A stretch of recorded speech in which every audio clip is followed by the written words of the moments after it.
Hi friends, Sarika recipe मराठीमध्ये तुमचं खूप खूप स्वागत आहे। आज आपण बघा मस्त खमंग खुसखुशीत अशा तिखट पुऱ्या कशा करायचं ते पाहणार आहे। ह्या आपण शिल्लक राहिलेल्या डाळीपासून छान अशा मस्त पुऱ्या बनवलेल्या आहेत। डाळ जर तुमची शिल्लक राहिली तर ती फेकून न देता अशा खमंग खुसखुशीत अशा तुम्ही पुऱ्या बनवू शकता। एकदम टेस्टी लागतात। तुम्ही बघू शकता एकदम खुसखुशीत होताना एकदम छान झालेले आहेत आणि झटपट अशा होतात बघा, मस्त चविष्ट होतात। तुम्ही नक्की या पद्धतीने डाळीपासून मस्त अशा पुऱ्या बनवू शकता, एकदम चविष्ट लागतात।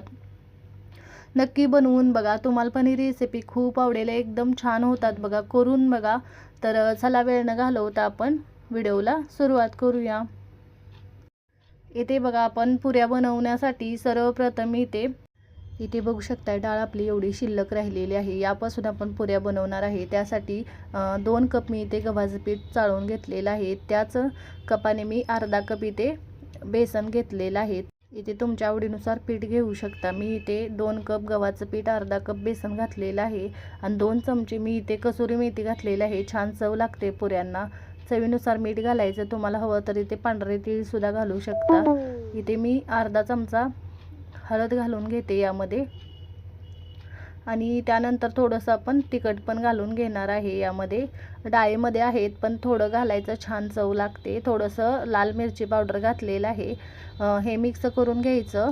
इथे व्यवस्थितच हे मिक्स करून घेते आणि त्यामध्ये आपण डाळ घालून घ्यायची जी शिल्लक राहिलेली आहे। त्या अंदाजाने आपण पाणी घालायचं।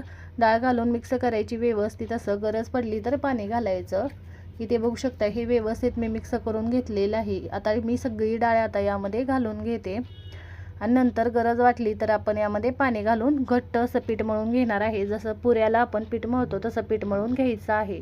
यामध्ये आता हे मी सगळं व्यवस्थित मिक्स करून घेते बघा। या पद्धतीने व्यवस्थित आपल्याला मिक्स करून घ्यायचं आहे, म्हणजे पाण्याचा अंदाज कळतो। इथे बघा हे व्यवस्थित मिक्स करून घेतलेलं आहे। त्याच भांड्यात मी थोडं पाणी घेतलेलं आहे आणि थोडं पाणी घालून आपण हे घट्ट असं मळून घ्यायचं बघा, जास्त पातळ करायचं नाही। छान असं मळून झालेलं आहे। थोडंसं मी तेल यावर घालते, तेल लावून हे आपल्याला ह्या पद्धतीने मळून घ्यायचं आहे। हवं तर तुम्ही 10 मिनिटं ठेवू शकता भिजत। मी याचे गोळे करून घेतलेले आहे छोटे छोटे, याचे पटकन अशा पुऱ्या बनवून घेते। तुम्हाला हवं तर 10 ते 5 मिनिटं तुम्ही ठेवू शकता। बघा थोडंसं तेल लावून मी पुऱ्या लाटून घेते। तुम्ही पीठसुद्धा लावू शकता।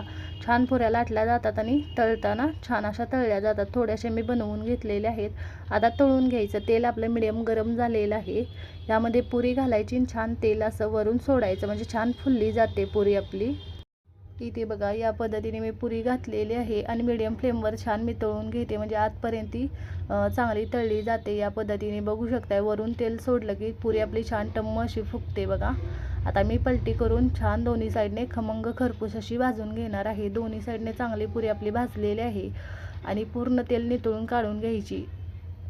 या पद्धतीने बघा मी पुरी काढून घेते आणि दुसरी पण त्याच पद्धतीने मी भाजून घेते। आता तेलामध्ये मी दुसरी पण घातलेली आहे, बघू शकताय। आता ती पण मी छान अशी भाजून घेते बघा। ती पण छान टम्म फुललेली आहे आणि चांगली भाजलेली आहे, बघू शकताय। मस्त अशी मी काढून घेते आणि सगळ्या पुऱ्या त्याच पद्धतीने मी बनवून घेतलेल्या आहेत। छान अशा मस्त टम्म फुगलेल्या खमंग खुसखुशीत पुऱ्या आपल्या तयार झालेल्या आहेत। की या पद्धतीने तुम्ही शिल्लक राहिलेल्या डाळीपासून अशा पुऱ्या नक्की बनवून बघा, तुमच्या पण छान होतील आणि एकदम चविष्ट खमंग खुसखुशीत होतात बघा। तुम्हाला दाखवते मी, एकदम मस्त झालेली आहे, खमंग अशी लागते बघा। छान लागतात बघा खायला। करून बघा आणि कमेंटमध्ये जरूर सांगा तुम्हाला आजचा व्हिडिओ कसा वाटला। व्हिडिओ आवडला असेल तर व्हिडिओला लाईक करा, शेअर करा। चॅनलवर नवीन असाल तर चॅनलला सबस्क्राईब करा, बेल आयकॉनला क्लिक करा। या पद्धतीने खमंग खुसखुशीत पुऱ्या नक्की बनवून बघा। व्हिडिओ पाहिल्याबद्दल धन्यवाद।